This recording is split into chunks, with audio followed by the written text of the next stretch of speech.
안녕하세요. 오늘 저희가 함께 살펴볼 이야기는 긍휼히 여기는 마음에 대한 건데요. 이게 도대체 어떤 의미고 이게 지금 우리의 삶, 특히 뭐랄까 이민자라던가 좀 도움이 필요한 이웃들과의 관계 속에서 어떻게 나타나야 하는지 그걸 좀 파헤쳐 보려고 합니다. 네, 흥미로운 주제가 될 것 같습니다. 자, 그럼 바로 시작해 볼까요? 그 핵심 구절 마태복음 5장 7절이요. 긍휼히 여기는 자는 복이 있나니 여기서 말하는 긍휼이라는 게 그냥 마음으로 안 됐다, 불쌍하다 이런 감정은 아니라고 딱 짚어주더라고요. 네, 맞습니다.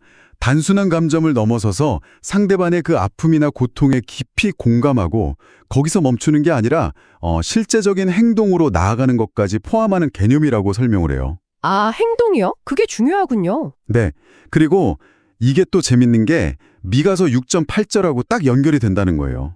하나님께서 우리한테 진짜 원하시는 선한 일이 뭐냐? 수많은 번제물이나 비싼 기름 같은 게 아니라 오직 공의를 행하며 인자를 사랑하며 여기서 인자가 자비, 즉 긍휼이죠. 그리고 겸손히 내 하나님과 함께 행하는 것이라고 강조를 하거든요. 아, 공의, 인자, 자비, 겸손 이 세 가지가 할 세트네요. 그러니까 개인적인 신앙심만큼이나 이웃을 향해서 정의롭게 행동하고 또 자비로운 마음을 품고 실천하는 것, 즉 공의와 긍휼의 실천이 중요하다는 건데 그렇죠. 근데 자료에서는 왜 오늘날 이게 좀 약화되고 있다고 지적하는 건가요? 한 두 가지 정도 이유를 드는 것 같아요.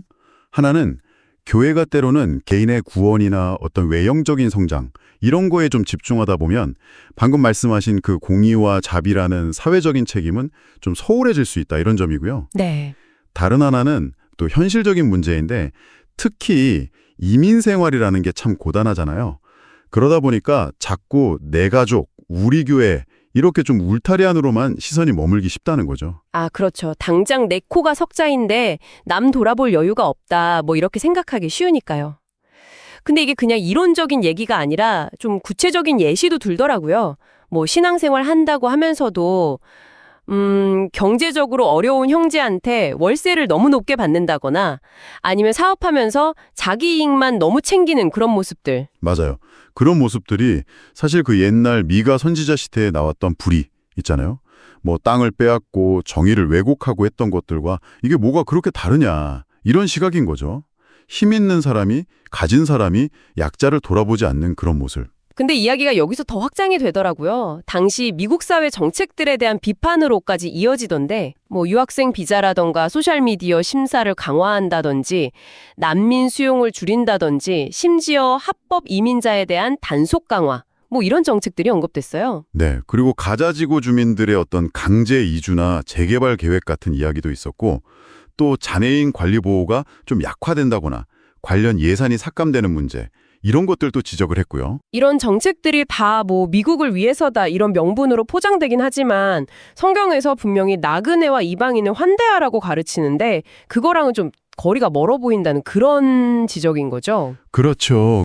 아니 미국같이 이렇게 힘 있는 나라가 언제까지 자기 자신만 이렇게 챙길 거냐.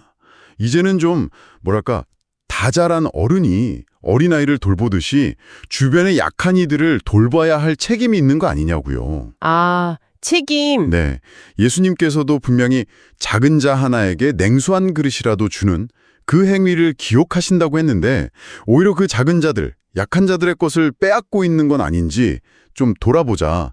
이런 강력한 메시지를 던지는 겁니다. 그 냉수 한 그릇 비유가 참 와닿네요. 근데 또 그렇게 비판만 있는 게 아니라 되게 희망적인 이야기도 있었잖아요. 그 캐롤라이나 미랄 선교단 이야기요. 아, 네네, 맞아요.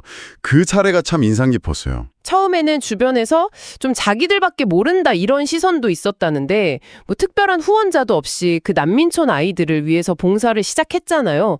태권도 가르치고 영어 가르치고 그러면서 오히려 봉사하는 분들이 변화되고 기쁨을 얻었다는 거. 네, 그게 바로 행동하는 긍휼의 아주 좋은 예시라고 할 수 있죠.